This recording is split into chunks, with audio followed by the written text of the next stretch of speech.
may good news tayo. Nag-iiyakan daw ang mga anti-Duterte dito. Duterte nanumpa na bilang Pangulo. Legit po yan ha. Hindi fake news yan ha. Ulitin ko. Duterte nanumpa na bilang Pangulo. Ayon dito sa balita ngayon, yung iba dyan umiyak agad eh. Hindi inalam yung katotohanan. Mayor Baste Duterte itinalaga bilang Pangulo ng PDP Laban. Isang malaking pagbabago sa liderato ng PDP Laban ang inanunsyo matapos opisyal na italaga si Davao City Mayor Sebastian Duterte bilang bagong Pangulo ng partido. Isang hakbang na tinitingnan lalong mapapalakas sa impluensya ng pamilyang Duterte. Kasabay ng anunsyo, nagpahayag ng suporta si Senator Robin Padilla.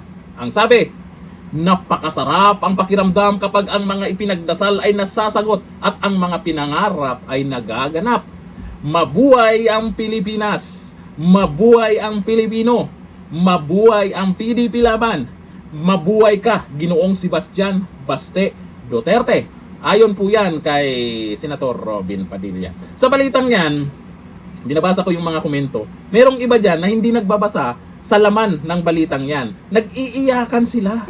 Ay, nangangarap na naman kayo. Si Basti pa talaga. Hindi yan iboboto. Anong iboboto? Eh parang bakas na sa isip nila presidente ng Pilipinas. Kaya biglang kinabahan.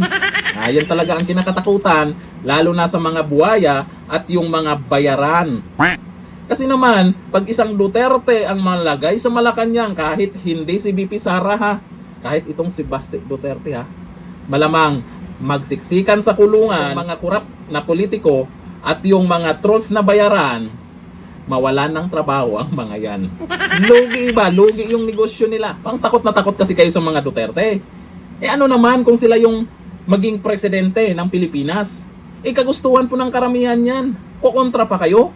Eh ang gagawin nyo, lamangan nyo kung gaano kagaling ang mga Duterte, lalo sa pakikisama sa mga kapwa Pilipino. Maging totoo kasi kayo, pakita nyo kung nagagalit din kayo. Kasi yan talaga ang normal sa isang tao na hindi plastic. Minsan nagagalit, nakikita nating nagagalit, pag nakakausap, tao kausap, yung mga ganon yan ang normal na tao. Pero yung iba kasi dyan parang hindi na normal. Lalo na pag nakikita natin, gumaganyan-ganyan na, iba na. O ayon dito sa mga nagkomento, sabi ni Kindo Ani, magandang balita, congratulations, Mayor Baste. Sabi ni Sally Bander, pamilya Duterte lang pag-asa ng bayan. Ng bayan natin, laban sa mga namamantala at korupsyon. Kasi sa mga ebidensya ba naman na lumalabas ngayon, lalo na dun sa ex-Marinsa, nasa flood control, at marami pang iba. Napag-usapan na rin po dyan sa Supreme Court tungkol po sa mga insertions, ang bibigat. Kasi mabigat talaga yung mga ebidensya.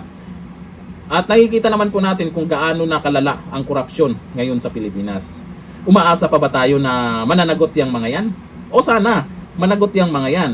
Pero marami kasing nagsasabi, pag Duterte ang nakaupo sa Malacanang, ay, ubos yung mga yan. Ayon dito kay Brigida Abinuha, sana maging Pangulo ka rin, gaya ng tatay mo. Naku, mukhang magkatotoo yan ah. Eh kung ipa-impeach sila si BP Sara, malamang, meron pa rin Duterte. Si Baste Duterte. Pag gusto lang pigilan itong si Baste Duterte, marami pang susunod na pwedeng piliin ng mga tao. Tao naman ang may gusto niyan.